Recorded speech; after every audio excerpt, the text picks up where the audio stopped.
Capítulo 406 – Sensação de punho do dragão. Fei rapidamente encontrou a causa de sua insônia.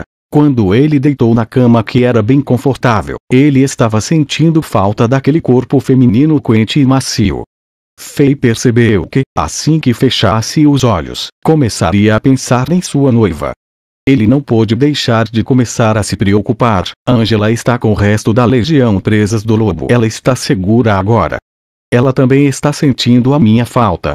Fei chegou à cidade Bandeiras Duplas com os 6.000 soldados da Brigada de Arautos antes, e o resto da legião presas do lobo, que tinha 34.000 soldados, estava sendo liderado por pessoas como Ariang, Lampart, Princesa Mágica e Espada Viciosa blindada de prata. O resto de legião presas do lobo estava se aproximando da cidade Bandeiras Duplas em um ritmo constante, e eles estavam fazendo o melhor para se integrar corretamente. Angela, Emma, Princesa Caída Isabela, e as 4 criadas que foram nomeadas primavera, verão, outono e inverno estavam todas nesse grupo. Inicialmente, tanto a princesa anciã quanto Paris recomendaram a Fei que deixasse Angela e as meninas em São Petersburgo. Afinal, os guardas reais e os guerreiros mestres da capital poderiam proteger melhor os civis, e São Petersburgo deveria ser muito mais seguro do que as zonas de guerra.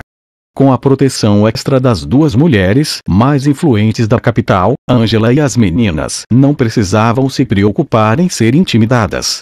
Além disso, antes de Fei deixar a capital, ele conversou com o belo segundo príncipe, e Domingues prometeu a Fei que ele cuidaria das meninas para Fei. No entanto, Fei rejeitou sua ajuda. Por um lado, Angela não queria se separar de Fei.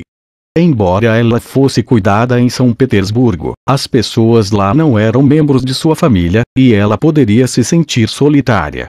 Em segundo lugar, Fei de alguma forma sentiu como nesta situação caótica, a capital do Zenith pode não ser tão seguro quanto parecia.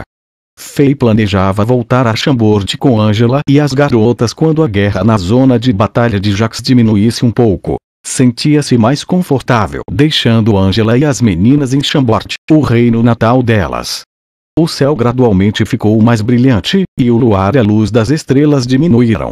Como Fei não conseguia dormir, ele começou a praticar os métodos documentados no capítulo divino no pergaminho roxo. O poder espiritual de Fei agora era de nível 350, e ele já havia apagado o selo espiritual que a Maori deixou nele. Seu poder espiritual era aterrorizante e ele experimentou os benefícios de ter muito poder espiritual. Não apenas aumentou o controle de sua força física e sua compreensão do cultivo. Fei sentiu que esse poder espiritual era seu novo olho. Ele podia escanear seus arredores, e era muito mais eficaz e muito mais sutil do que escanear usando energia guerreira ou poder mágico. Fei descobriu que ele era a única pessoa que se especializou em poder espiritual até agora. Usando seu poder espiritual nível 350, ele foi capaz de escanear uma área de 1.500 metros de raio ao seu redor, e Costa Carta, Telar e a Maori, que eram todos elites de classe Lua, não escapariam de seu escaneamento. Desde que ele experimentou os benefícios do poder espiritual, Fei vinha treinando regularmente. 3 horas depois, o sol apareceu no horizonte e trouxe um pouco de vivacidade ao mundo. A temperatura também começou a subir. O que surpreendeu os comandantes da cidade Bandeiras Duplas foi que parecia que os inimigos não iriam sitiar a cidade. Os soldados de Jax tinham recuado seus acampamentos por 5 quilômetros e só cercavam o leste, o oeste e o lado sul da cidade. Eles deixaram uma pequena abertura na direção norte, e parecia que estavam planejando se arrastar nessa guerra pelo maior tempo possível.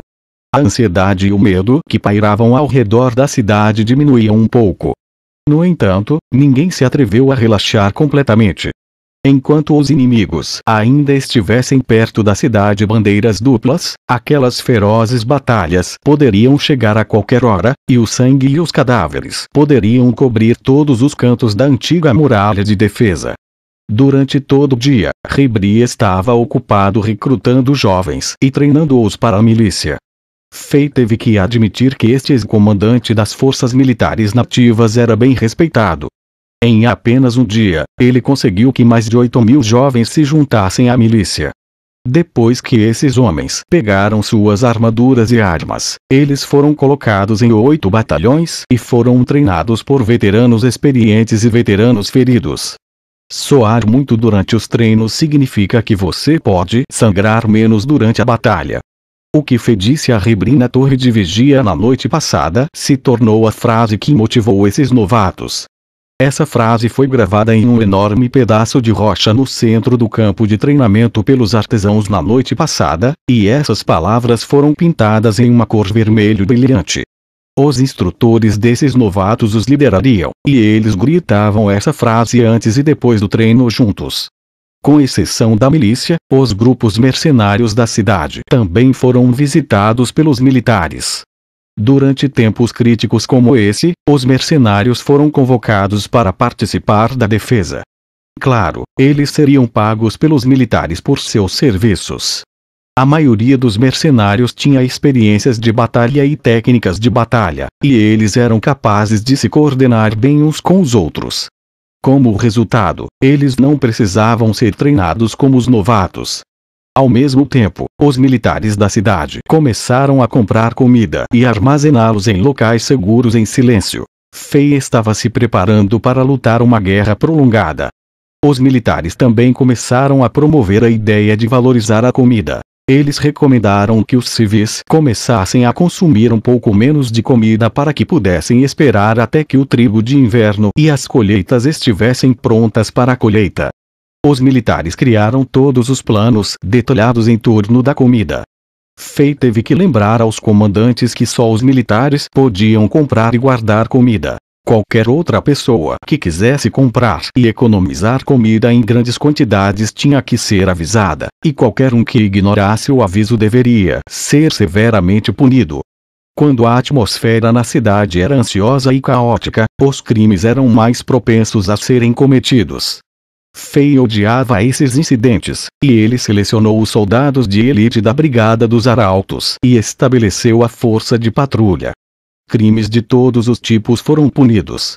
Em apenas um dia, 2 grupos de ladrões e um grupo maligno de mercenários, onde todos os seus membros cometeram estupro, foram mortos. Suas cabeças estavam penduradas no centro da cidade para servir como um aviso. Fei estava ocupado o dia todo também. Ele foi para a União dos Magos pela manhã para agradecer aos magos pela ajuda.